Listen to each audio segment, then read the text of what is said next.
Steps, everyone. Today we are talking to Sarah Balda about how studio owners can make dance accessible and safe for everyone in every socioeconomic group. This is a great conversation to have today. And without further ado, we will introduce Sarah. Yes, Sarah has a BFA with a minor in business administration and received her master's in nonprofit administration from the University of Notre Dame. She is now the chairwoman of the board, artistic director, dance educator of Dance Arts Center, which she converted from an LLC to a nonprofit in 2006 and went on to open a second location in 2007, both of which are thriving. She works to offer dance through the Boys and Girls Club throughout Florida. She's also the proud mom of 3 boys and one of the owners of Apolla.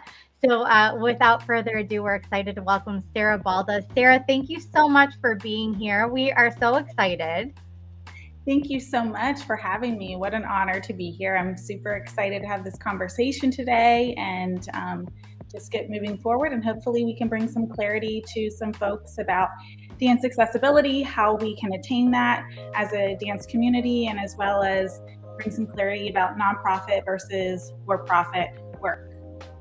Yeah, and I think there's a lot about nonprofits. We were talking before we went live that there's a lot of misconceptions about what does nonprofit mean, and you think you know, but there's also some connotations, some biases, right, that we have automatically when we hear the word nonprofit. And I'm really excited for you to be able to clear that up today for everybody. So, tell us why did you choose nonprofit administration? Why did you go that route?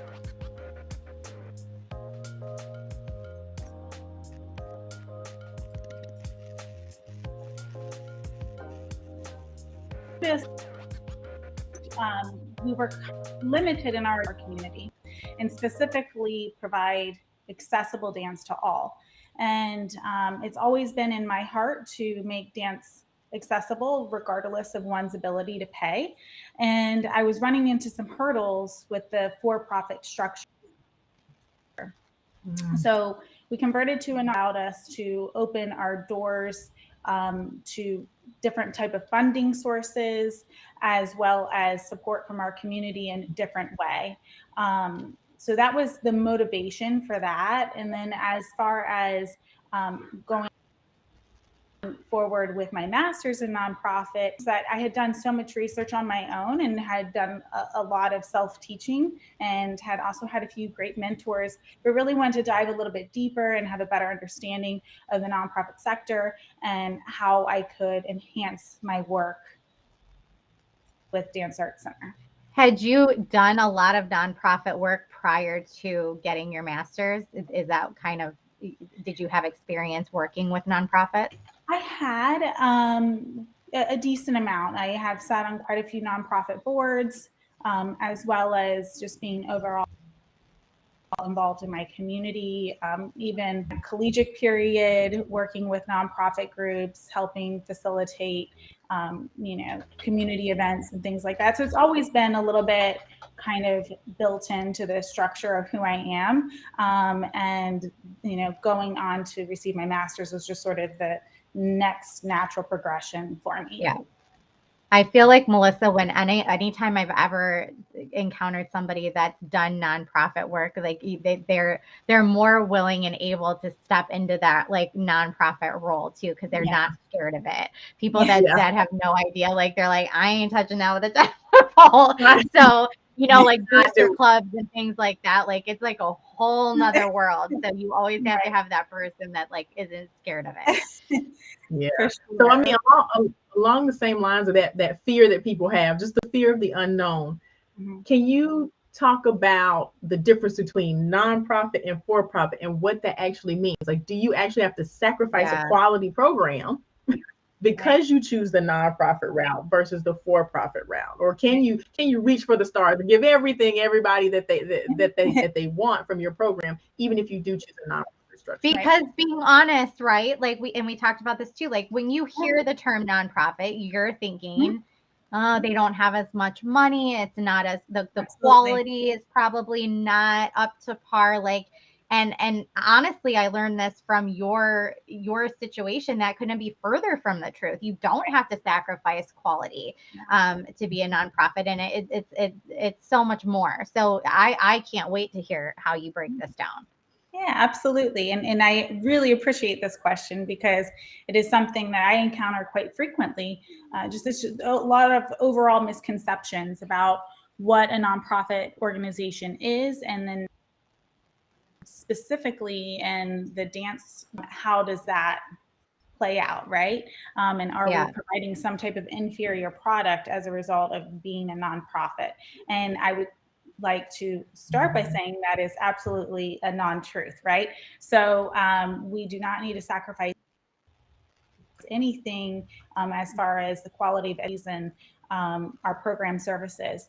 I would like to, if it's okay, talk a little bit about the difference between for-profit and nonprofit for those that are watching and listening that may not fully understand the differences. So there's a few different things that come into play. So when we think of a for-profit company, when you go out into the world, most are for-profit.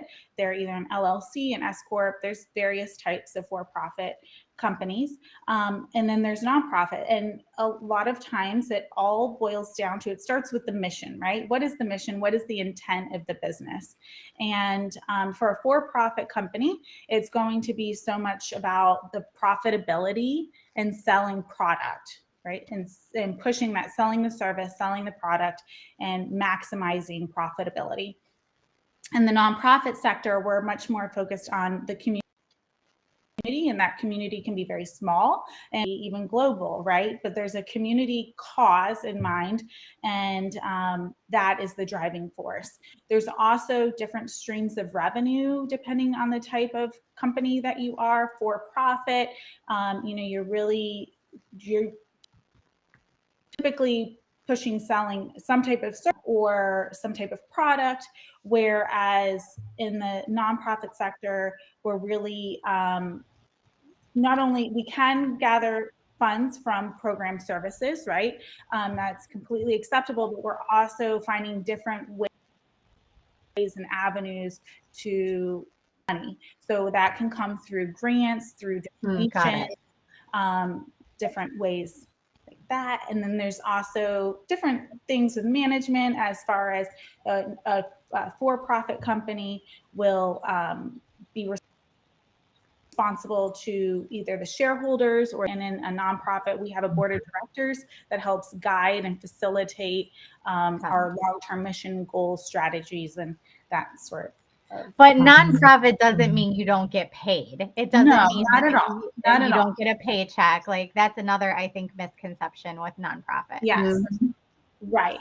6% a nonprofit organization typically consists of a mix of paid staff members and volunteers. So I will say we rely heavily on our volunteers, and I am so blessed that we have so many and have come back for years to help. And the volunteers really help kind of keep the system rolling. But there is 100% nothing wrong. You should be paying your staff that are doing work, and they should be compensated correctly, level of education and their work output. So I feel like what you're saying about volunteers is every dance studio, whether they're for profit or nonprofit, especially dance studios. There's so many volunteers that go into, recitals and helping at the studio and fundraisers and stuff like that. So, I mean, that really isn't, that's not a new thing, right? That happens whether you're for profit or nonprofit. True. So yes.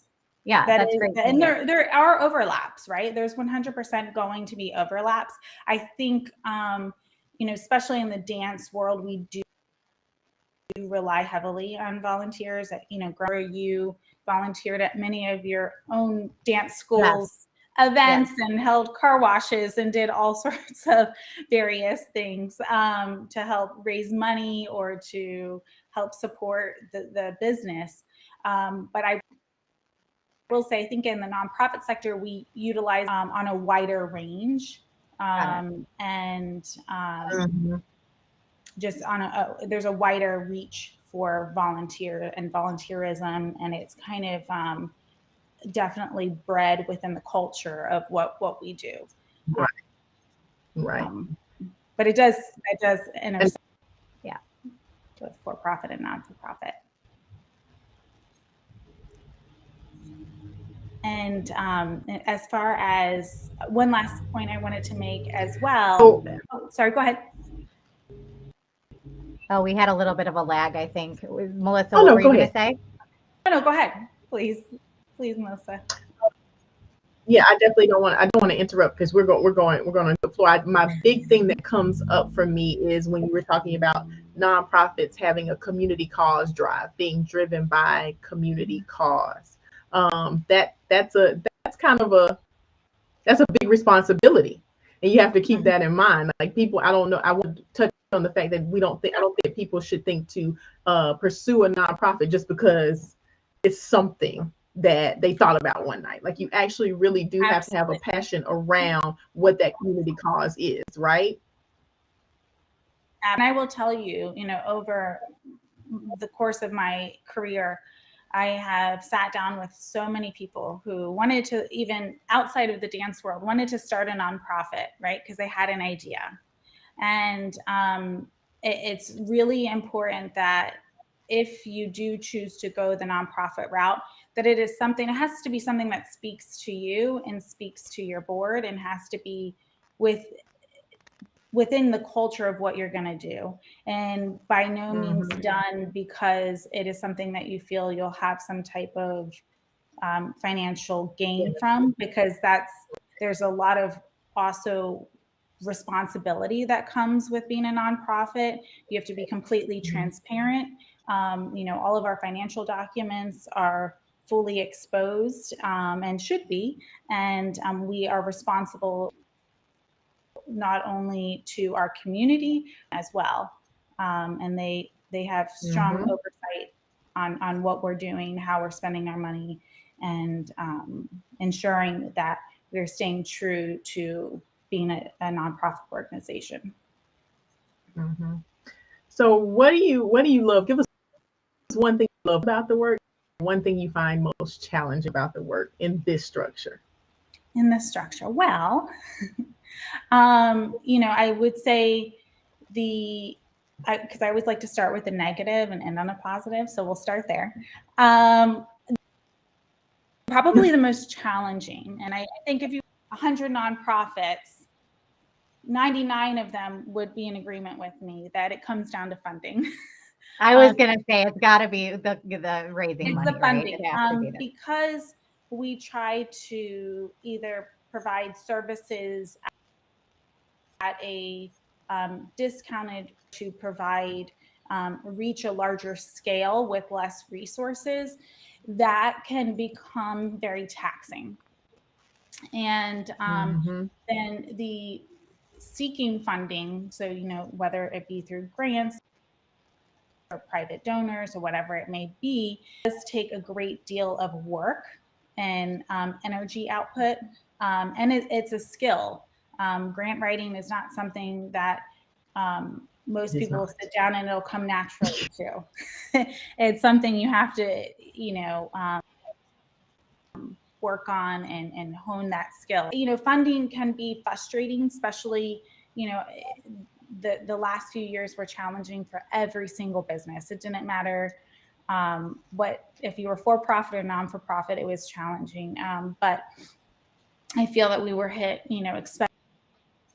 especially hard, and trying to find additional funding, because a lot of the sources that would have been there to support us were also in question during a very challenging time. So that would probably be the most challenging aspect of my work.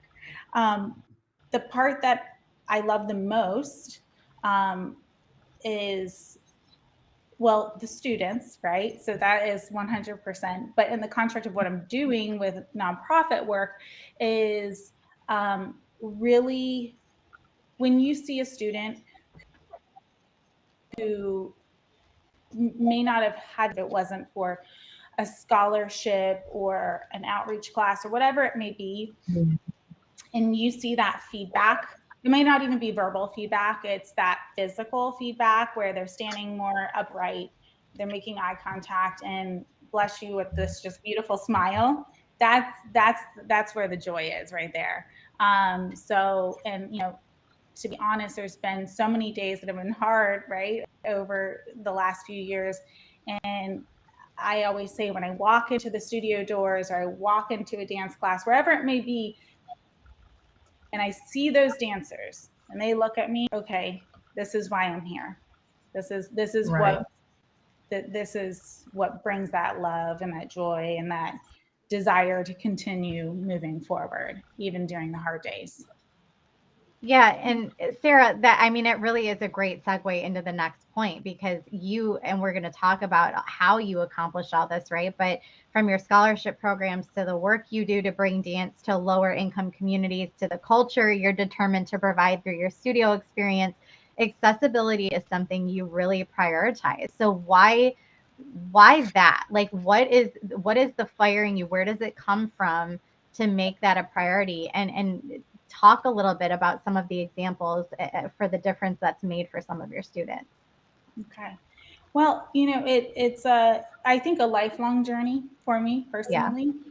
You know, I come from two amazing, loving parents who have done provide the best for me.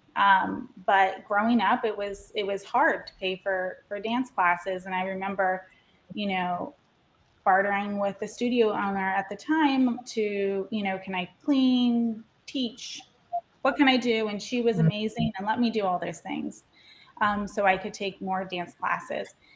And over the course of my dance life, I've noticed there's just been this upward path of, you know, everything's costing more.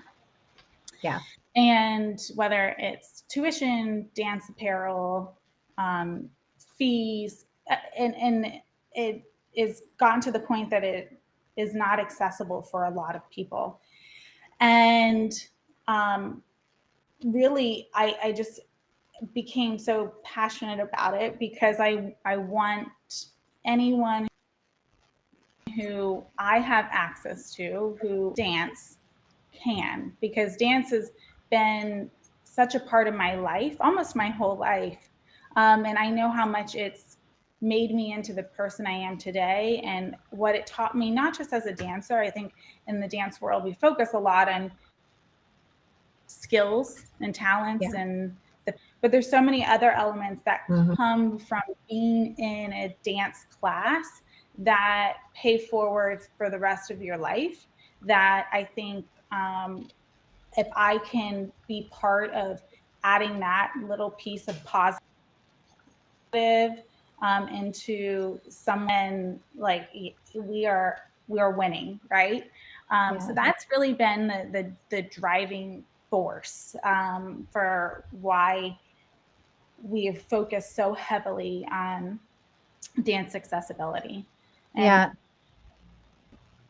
thank you. I think that it's so beautiful because that's really the point in this world where everything has gotten so commercialized and everything is just overexposed on social media, and it's about the trophy sometimes, and you know that what convention and what competition and what, you know, what place you came in and how expensive your costume and sparkly your costume is. Like you're really like you get it, and it really at the end of the day, this is what it's supposed to all be about. And I think just having reminders like this is good for anybody, whether you're a nonprofit or not, to remember why we're in this and what it actually does for people's lives for the rest of their lives. Right? Absolutely. But that's not a for-profit, nonprofit intention, right? Like that's you. It is something we can all do, and we all have the power to do that as dance educators. And I think we just need to be mindful of that we're not just creating amazing dancers, future adults that we want to be amazing adults, right? And how can we impact that? How can we help them grow as a person, not just as a dancer?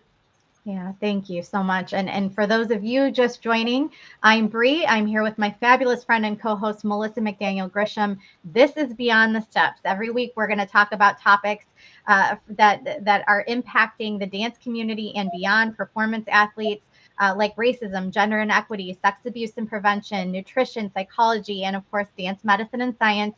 And we pick one question and we have one guest expert join us to really dive deeper and explore the question, right? Today, we're talking to Sarah Balda about how studio owners can make dance accessible and safe for every socioeconomic group. Dance should be accessible for all. And a lot of times that gets lost. We've talked so far today about, what is the difference between a nonprofit and a for-profit business, and some of those misconceptions that come with that, and the biggest rewards to doing this work. So Sarah, now I want to change to studio culture. You don't compete at your studio. No. Your recreational program is very heavily focused on training, and your studios really cater to all different types of students from all different socioeconomic backgrounds. Talk about your decision to not compete.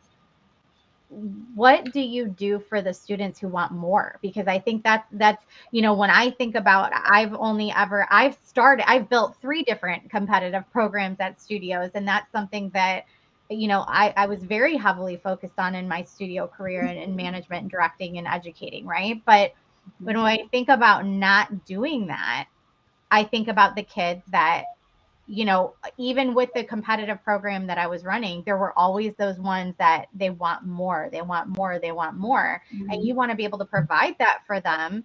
How do you balance that? Because yes, like I think we all know a recreational program is the foundation of any studio, or it should be, right? That's where the training should happen at every level. And, at some studios that compete, that program feeds those competitive groups, right? So how do you balance the want for more with quality training with rec?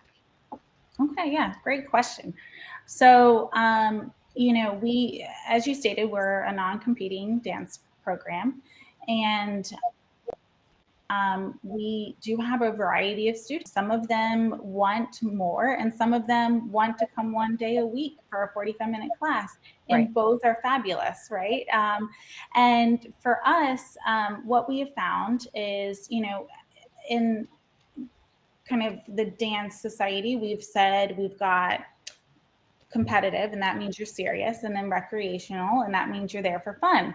And really, there's all these kids in the middle, right? There's a ton of kids in the middle that want more than just to come 1 time a week, but don't want to dive into the competition circuit for a variety of reasons. Maybe it doesn't speak to them, the style of dance doesn't speak to them, maybe it's financial, right? Because we all know So expensive. competing is so expensive. Yeah.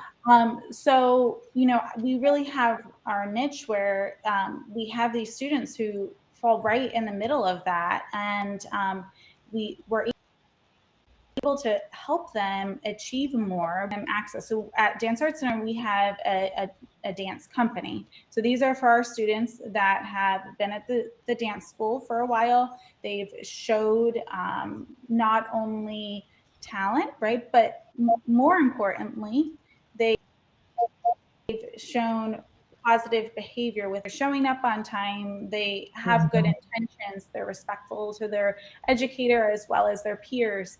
And they're exhibiting those behaviors, then they're invited to come onto our company.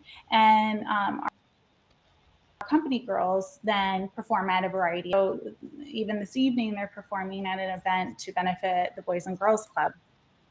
With 4 other dance schools from the area. And then next week they're performing down in south of us at a children's shelter.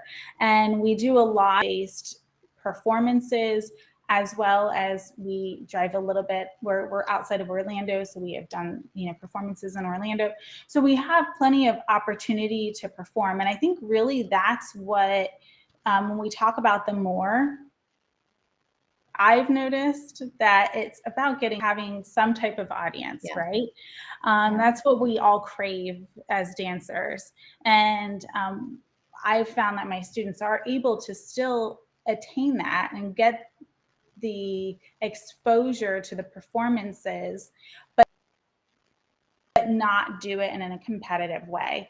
And we've also opened the door to a lot more students who, because of that financial barrier, right? Yeah.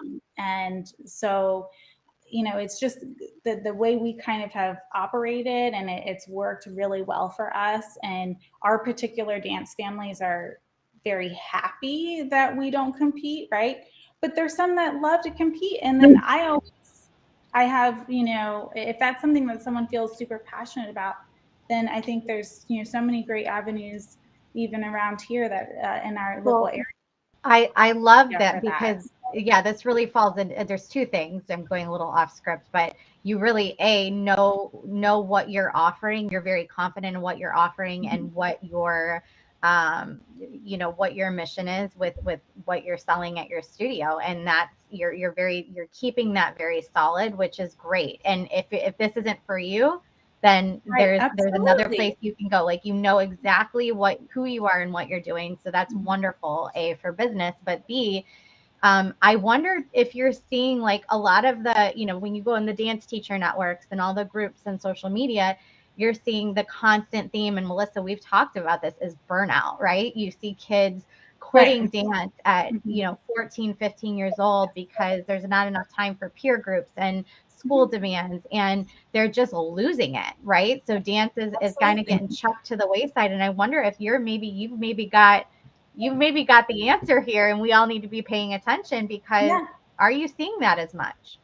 No, and we really don't. And of course, there are some students that segue off because they have multiple talents and they want to go pursue something else more heavily. But as a whole, we don't see that burnout. And I know we're going to probably touch a little bit on safety, kind of goes into layered into the way we operate and the amount of hours our students are dancing. And it's not because we don't want them to dance all the time, but we also know that their physical bodies can only handle so much, and they're growing and developing, and trying to find that balance where they can still and be in their school's play. They can dance and play soccer. They can do other things, because you know, I know I've seen it over the years, students who become too hyper focused on one area can tend to balanced, right? So I think being able to find that balance, that you are able to receive a quality education, you're able to perform, you're able to have all the things that you want, but within the framework that we do, which is not competing and focusing more on community performances. Yeah, thank you. So I want to switch over to accessibility now, because what are some ways that you're making dance accessible for all through your studio programs? And that could be through, I know you mentioned scholarships, tuition. How do you handle your pricing, the cost of your costumes? Like, you know, without giving away all your trade secrets, what are some ways that you're accomplishing that to be able to make this accessible for more people? Right. So at Dance Arts Center, our tuition rates, we have a portion of students that are on scholarship, and then we have a portion of students that pay tuition. It is set at or below, typically below market for our area, especially when you are looking into the tiered system for classes. So if you add on classes, our overall price point is much lower. Because we're trying to encourage students to take, right? And allow them to, I should say, right? Because that was one thing growing up, you can take one class, right? Because that's what we can afford. If we can kind of break down that cost to take multiple classes, you're making it already right there more accessible. Manage it through our tuition. We manage it through our scholarship program. We all of our fees and pricing, even when it comes to costuming and stuff. I mean, we have to, like this year, we did have a slight increase in our tuition, or sorry, our costume fees, because the market has gone up. I mean, right? everything's gone up, right? If Everything's you gone didn't up. increase your prices this year, I want to talk to you because I don't know how you managed it. Right. So, everything's gone up for us, Yeah. right? But the tuition or the costume fee went up because our prices have gone up. And I will tell you, we didn't increase it the same increase that the costume market has gone up, but we needed to be able to kind of create a little buffer there. So we do that. Another program that we run for accessibility is we have a program called Stage Left, where we actually collect dancewear, and twice a year we lay everything out. It's all well organized, and you can come, and if you donated something, you can get something for free. If you didn't have something to donate, you can grab an item for $5. So that's wonderful. That's so incredible. It's something that's worked out really well. Our families love it, and they may not be able to come and get top to bottom all the items that they need, but let's say they're able to get one leotard or a trade their ballet shoes for another pair of ballet shoes. Then it just helps it bring another one of those barriers in our community that come along with being a dancer, sort of breaks that down. And then also, if I have families that I know specifically need something, that are on scholarship or even just going through a rough financial patch and they need something, we're able to kind of fill that void for them, which is great. And then wonderful. We also, it's been a little bit on pause, but we're working on revamping it. We have a program called Bavard Dances, and that program is specifically targeted to working with youth-based programs throughout our community, where we're bringing dance into youth-based programs are located. So we tried for a while offering scholarships, but transportation really became a big hurdle that we were noticing. Yeah. So, and it wasn't a lack of intention or desire, but actually getting the child from their home hurdle. So we found bringing dance to them has been much more successful. So it's been, it's a kind of a accessibility on multiple layers is something that we focus on, and it's for our community as a whole, right? Because we want everyone to be accessible and to have the opportunity. So yeah, and I feel like really that's the only way accessibility, making something accessible, really can happen is if you have all those layers, because there's so many challenges for all different kinds of people, and you're really getting creative on how to address and tackle each one of those challenges, which I applaud. I think what you're doing is amazing with your studio. You know that, I've always said that, but yeah, that's really cool. Thank you. That's absolutely amazing. I mean, I think a lot of my life passion. Yeah. A lot of the things that you mentioned don't necessarily fall into the nonprofit space either. Like a lot of for-profit studios can establish a lot of these practices. It doesn't have to just be when you're established as a nonprofit or with a nonprofit structure. So keep that in mind as we get out there. We'll see what Sarah has to say later. So make sure you keep that in mind. For those of you who are just joining us, we're talking to Sarah Balda about how we can make dance accessible and safe for all socioeconomic groups. If you are just now listening, this is an amazing conversation that can apply if you are a for-profit studio or a nonprofit studio. Or even not a studio. You could be another activity, right? You could be a performance athlete. You could be a yoga studio. You don't need to be a dance studio. Right. Yes, that is very true. It doesn't necessarily have to be a dance studio. Anywhere where you're working with people who may or may not need support, these will be great things to establish in your space or in your area. I want to safety for a little bit. Safety is so very important in any environment. Particularly when you're working with children, when you're working with performance artists, it's so important. And over the past 5 years, it's been a really, really hot topic. So talk about how you promote safety at your studio while still maintaining that structure of income and revenue and promoting accessibility and equity. Okay. And we can talk about, let me narrow it down. What about dress code? Well, you kind of talked about dress code. That exchange program probably helps there, right? That definitely helps. So really encourage our students to participate in that, and just to support each other. I mean, even our students are like, hey, these shoes don't fit me anymore. You want these? Or, it's almost just built within our culture to kind of support one another. And that right there, it takes down one more barrier. So through our dress code for sure. As far as safety goes, with the dress code in particular, we are also probably tend to be more on what some would say is a modest, but we wear full leotards and tights and traditional dancewear, I guess is what you would say.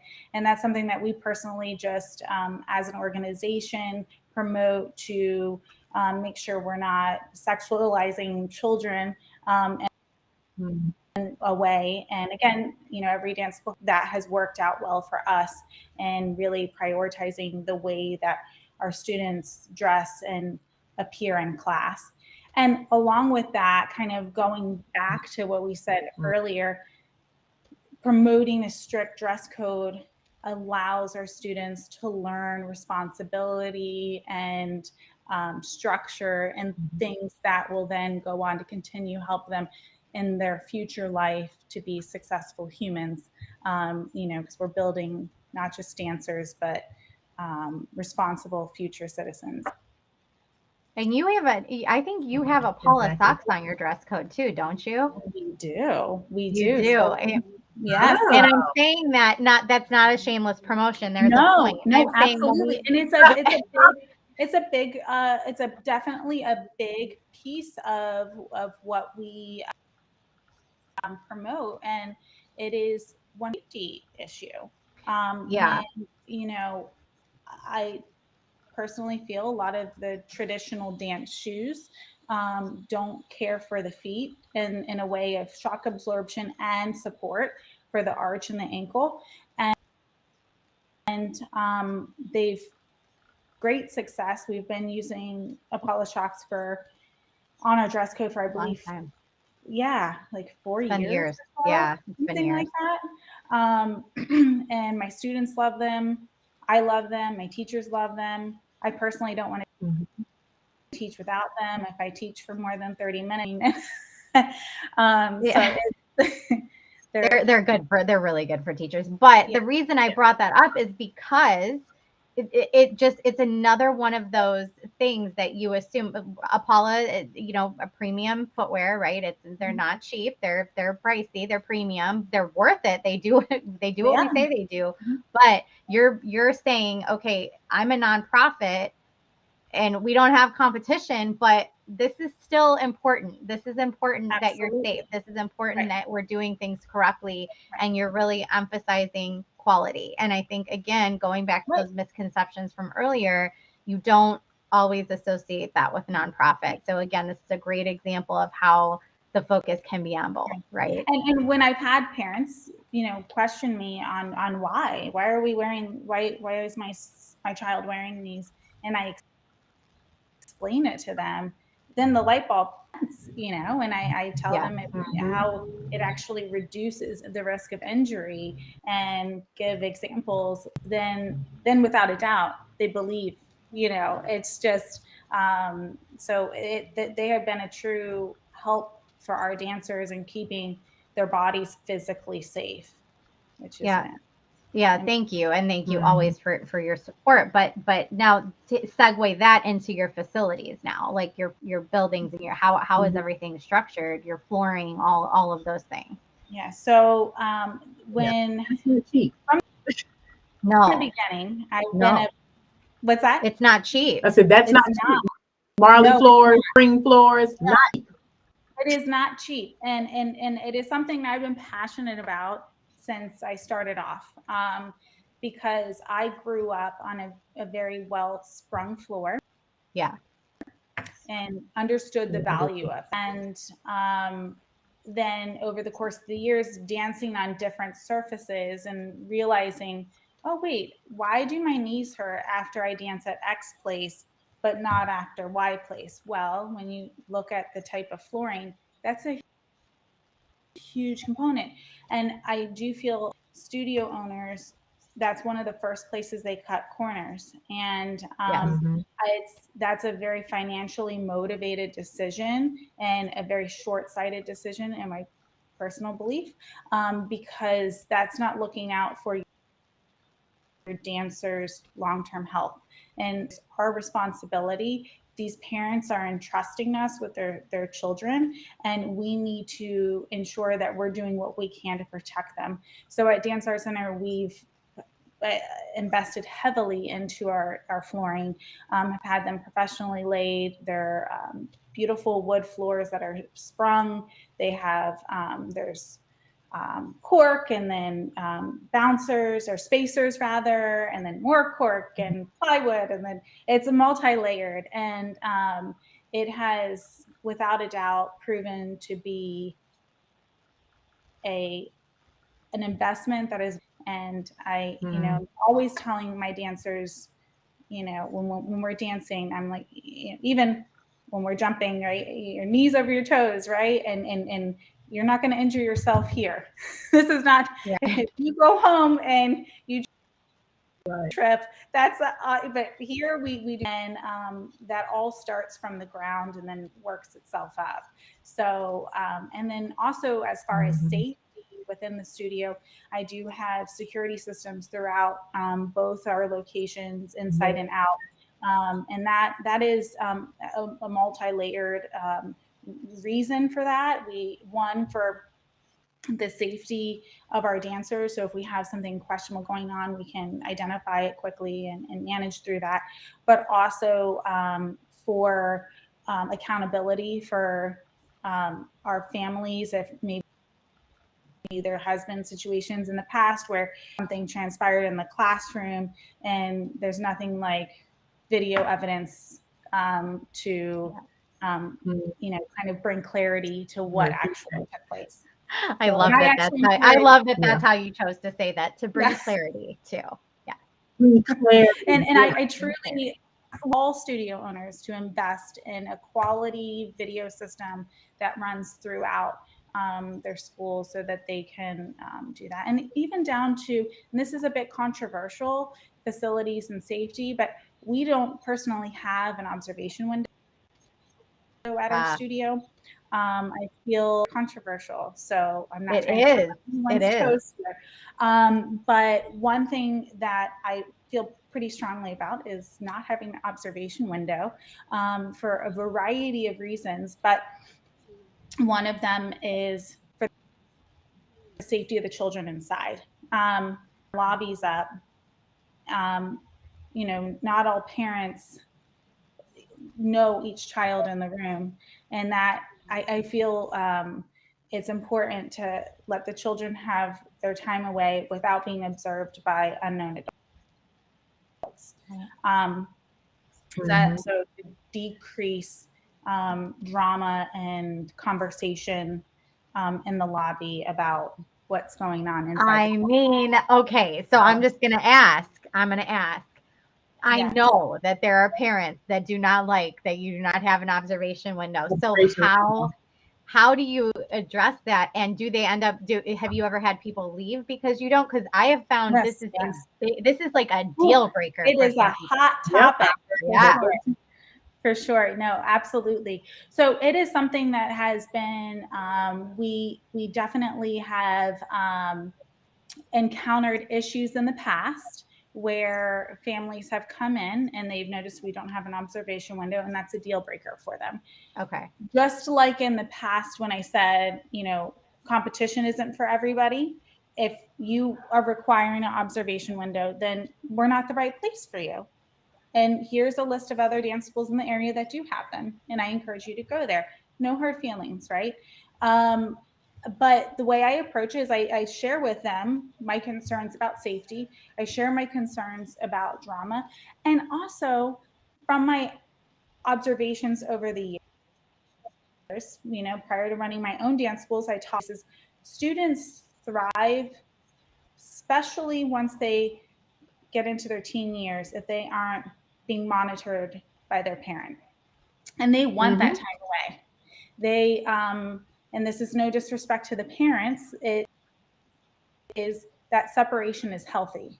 That's something I just feel very passionate about. And my dance educator growing up never had an observation window. And I think it just kind of was within my upbringing, and now it's just carried forward. And I've had to tell me thank you. And we also have students, that come in that they have been living in a homeless shelter, an abuse shelter, and they're there on scholarship. Those children do not need to be exposed, right?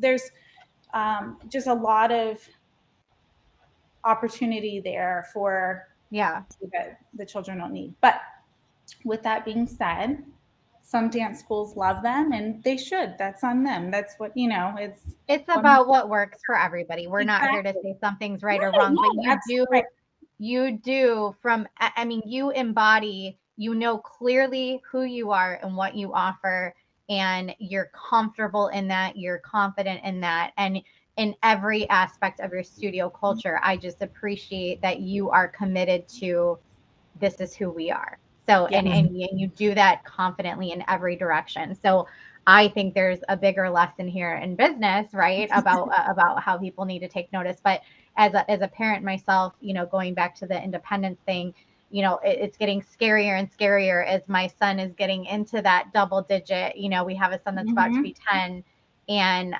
I'm just terrified of what's coming, right? And to have a place where kids can find their independence in such a safe setting, I would imagine would be so reassuring for parents to experience. Like, if your kid's gonna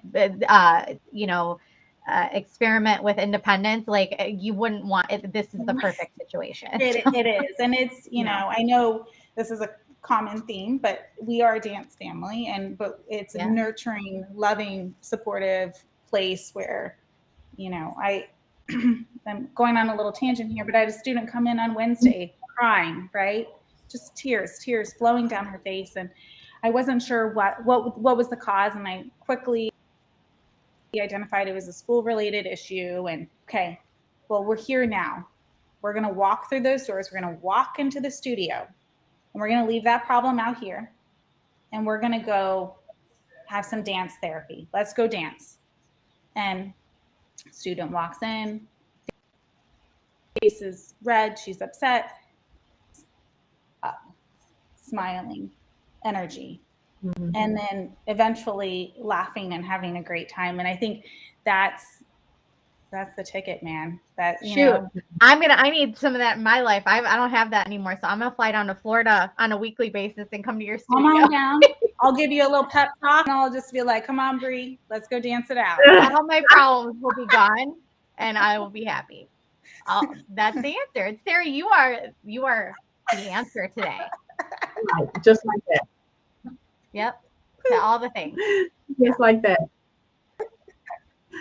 Well, I think we can move on to homework, because it sounds like Sarah probably has a good amount of homework to give our listeners. So Sarah, here at Beyond the Steps, we like to give our listeners and viewers one thing that they can do between now and the next show next Friday to make progress in this area. So how can they make dance more accessible and safe for all socioeconomic groups? One small step. I think one small step is identifying within your dance culture what is one of the biggest hurdles your families have, and come up with one idea.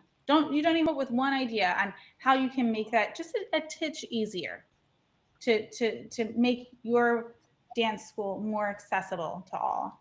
I think we're not going to solve problems overnight, right? It's building those blocks. So if you can build that first block, making dance more accessible within the construct of your studio, then that's the first step. And then take that block and build another one, and then build another one. And eventually, you'll be flourishing and having great joy, because you'll be finding dance accessibility is something that can be real and achievable. That is awesome. So you've got your homework, everyone. Think of that one idea that can make dance more accessible for your families. What's going to help them the most in your studio space? Bree and I also have homework for you. Take the Steps initiative. There is a racism and equity section in there. There's a sex abuse and prevention section in there. There are a number of gender equity. There are training modules in there that can help you in so many different ways, and it is absolutely totally free. So make sure you head to the Apolla website, find that initiative, and take it. It is totally free. And how can people get in touch with you, Sarah? I can be reached through Facebook, Instagram, email. I'm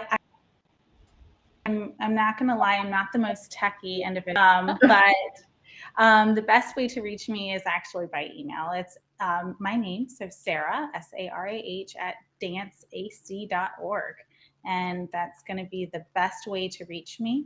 And if anybody has any questions or wants to bounce an idea off, I'm chat either by email or eventually phone and help anyone out that's interested. And if you're in the Florida area, definitely look up Dance Arts Center. They're doing great things. You could hear it just from this small conversation today. There's a lot of good stuff happening there. So that's Dance Arts Center in Florida, and they have 2 locations. So check those out. We are going to be back next week. Sarah Balda, thank you so much for being here. This is your first time on the show. I feel like we could have had like multiple 1-hour conversations here about all of this. And I'm sure we really look forward to having you back, but thank you for being here. Absolutely. Thank you for inviting me. This has been fun. Of course. And Melissa, always a pleasure to see you, my friend. We're going to be back next week with another fantastic episode of Beyond the Steps. The time is changing. It is now going to be released at Fridays at 3:30 p.m. Eastern. So look for those episodes to still come out on Friday. Friday's still the day, just a different time, 3:30 p.m. Eastern. Watch for Beyond the Steps. If you have topics you want to hear about, you can message us on any of the platforms. If you are somebody that wants to appear as a guest because you have something you want to discuss, message us, info@apollaperformance.com or Apolla Performance on Facebook, Instagram, TikTok, all the things, right? We would love to hear from you. And we are turning this into a podcast because we don't have enough going on. We're going to make Beyond the Steps a podcast with quarterly content. It's coming. This year is the year. So stay tuned for that. We're going to release seasons 1, 2, and 3. And you'll get all those episodes as well. So we have lots going on, lots of exciting things coming for you. You have homework. And until next week, we hope you continue your journey beyond the steps. Everybody have a wonderful week.